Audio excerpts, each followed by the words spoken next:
Et ça fait 1034, 45e de l'année. Ouais. Après, il faut le vouloir. Hein. Après, il faut être un peu cinglé aussi. Parce que, bon. Ah ben, le Mont Ventoux, c'est un peu un ami. Hein. Ça fait des années que je le connais. La première fois que je l'ai grimpé, j'avais 15 ans. Mais quelquefois, il n'est pas gentil avec nous. Hein. Quand on se prend l'orage au sommet ou un vent à 100 à l'heure, c'est toujours lui le vainqueur de toute façon. Hein. Ça m'est déjà arrivé une fois d'oublier les chaussures à la maison.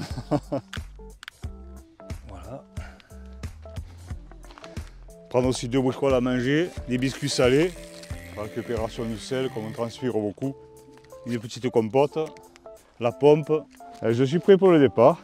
Juste je m'arrêterai à la fontaine remplir ma gourde. Allez, c'est parti!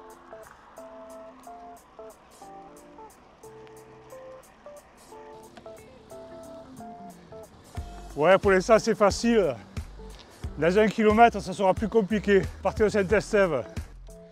Voilà le fameux virage Saint-Estève. Là, ça commence à se compliquer. Mais on va monter tranquille pour arriver au sommet en forme. Ça va, Dominique? Putain, on a les deux mêmes vélos.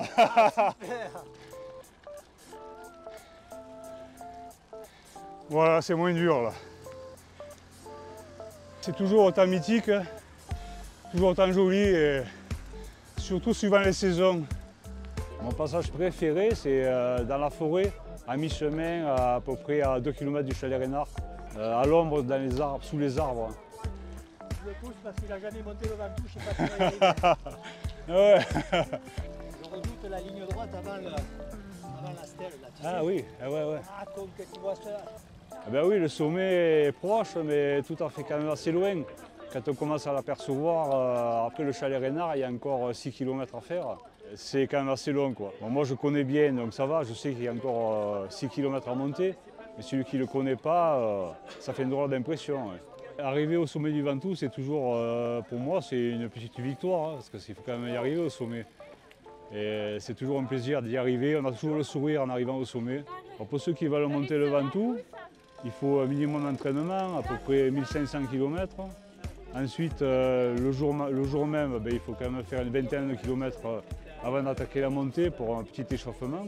Bien manger la veille surtout, des féculents, le matin un bon petit déjeuner et surtout ne pas oublier à prendre à boire aussi. Ben, la semaine prochaine, le Tour de France arrive au sommet. Ouais, ça va être une belle journée. Hein. C'est vrai que ça me fait vibrer de voir ces coureurs qui montent en 1 heure, tout juste 1 heure à peine. Par rapport à nous qui mettons 2 heures, 2h30, je pense que je regarderai l'étape à la télé. Hein. J'ai la chance de monter toute l'année, donc ce jour-là, je le laisserai aux passionnés du Tour de France. Mais je monterai quand même la veille. Voilà.